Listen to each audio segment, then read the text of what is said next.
Assalamualaikum warahmatullahi wabarakatuh. Perkenalkan, nama saya Nafila Aisyah Putri dengan NIM 240044107. Di sini saya akan mempresentasikan hasil proyek mata kuliah dasar-dasar teknologi pendidikan.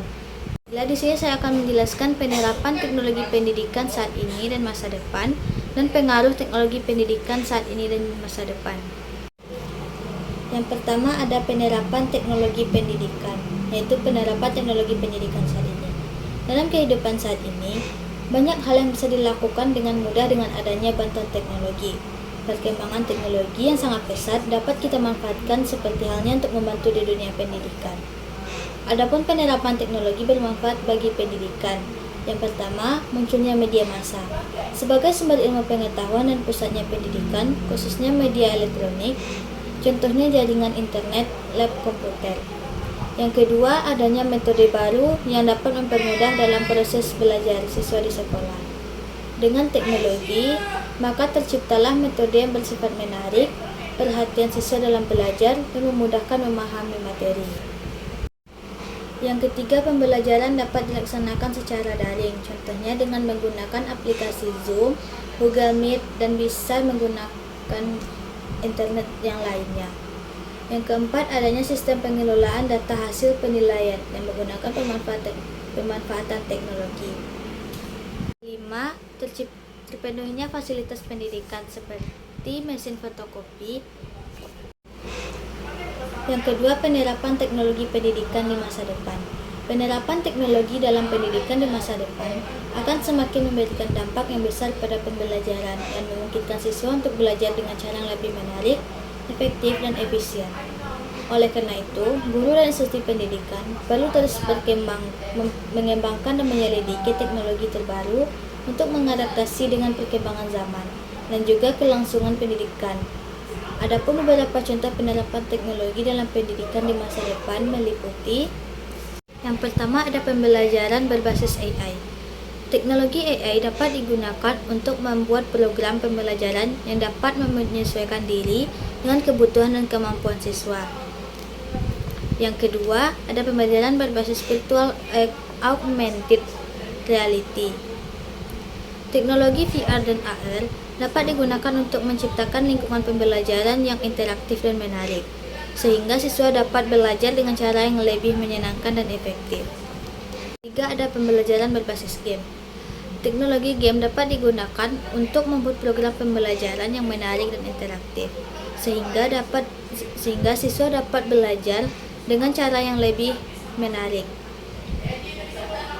Yang keempat, ada pembelajaran berbasis cloud. Teknologi cloud untuk digunakan menyimpan dan mengakses sumber daya pendidikan secara online, sehingga siswa dan guru dapat mengakses materi pembelajaran dari mana saja dan kapan saja. Yang kelima, pembelajaran berbasis Internet of Things. Teknologi berbasis Internet of Things digunakan untuk menciptakan lingkungan pembelajaran yang terhubung dan terintegrasi, sehingga siswa dapat belajar dengan cara yang lebih efektif dan efisien. Adapun kelebihan dan kekurangan dari teknologi pendidikan. Yang pertama, kelebihan teknologi di bidang pendidikan. Informasi yang dibutuhkan akan semakin cepat dan mudah diakses untuk kepentingan pendidikan. Yang kedua, inovasi dalam pembelajaran semakin berkembang dengan adanya inovasi meningkatkan minat belajar.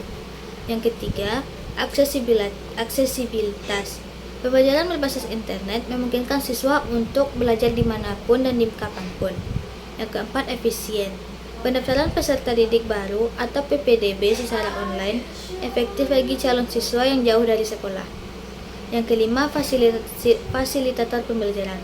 Teknologi AI dapat membantu dalam proses perencanaan, pelaksanaan, dan evaluasi pendidikan. Kedua, ada kekurangan teknologi di bidang pendidikan. Yang pertama, penggunaan internet memerlukan infrastruktur yang memadai. Yang kedua, gangguan internet mahal.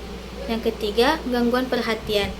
Akses ke teknologi bisa mengalihkan perhatian siswa dan membuat ketergantungan. Yang keempat, ketidaksetaraan akses.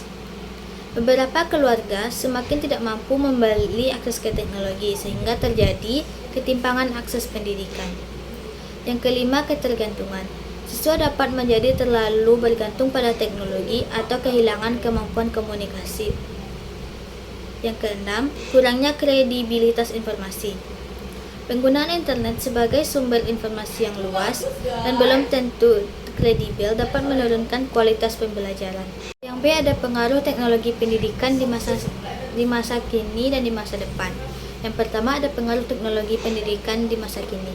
Dengan menerapkan teknologi pendidikan secara sistematis dapat membawa dampak terhadap proses belajar mengajar. Yang pertama, meningkatkan produktivitas pendidikan dengan mempercepat tahap belajar.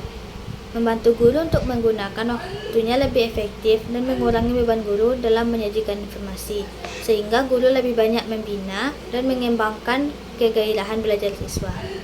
Yang kedua, memberikan kemungkinan pendidikan yang sifatnya lebih individual, dengan mengurangi kontrol guru yang kaku dan tradisional dan memberikan kesempatan pada siswa untuk berkembang sesuai dengan kemampuannya. Yang ketiga, memberikan dasar yang lebih ilmiah terhadap pengajaran dengan merencanakan program pengajaran yang lebih sistematis dan mengembangkan. Yang keempat, lebih memantapkan pengajaran dengan meningkatkan wawasan manusia atau siswa dengan berbagai media dan penyajian informasi atau lebih konkret. Yang kelima, memungkinkan belajar dengan seketika, karena dapat mengurangi jurang pemisah antara pelajaran dan luar sekolah dan memberikan pengetahuan langsung.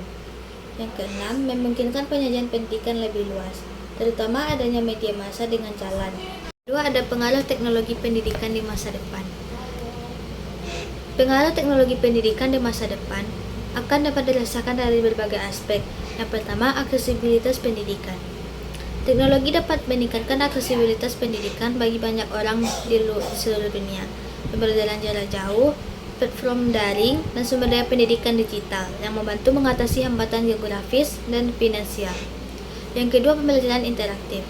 Penggunaan teknologi seperti virtual reality dan augmented reality dapat menciptakan pengalaman pembelajaran yang lebih interaktif dan menarik. Yang ketiga, personalisasi pendidikan. Teknologi dapat mendukung pendekatan pembelajaran yang disesuaikan dengan kebutuhan masing-masing siswa. Yang keempat, kolaborasi global. Internet memungkinkan kolaborasi antara siswa dari berbagai seluruh belahan dunia dan dapat memperluas pandangan siswa, meningkatkan pemahaman lintas budaya, dan mempersiapkan mereka untuk bekerja dalam lingkungan sosial. Yang kelima, ada penggunaan kecerdasan buatan atau AI. Kecerdasan buatan dapat digunakan untuk mengembangkan solusi pembelajaran yang lebih cerdas, seperti chatbots untuk bimbingan belajar, penilaian otomatis dan sistem pembelajaran adaptif. Keenam, ada kemajuan evaluasi dan pemantauan. Teknologi dapat meningkatkan proses evaluasi dan pemantauan kinerja siswa. Yang ketujuh, tantangan etika dan privasi.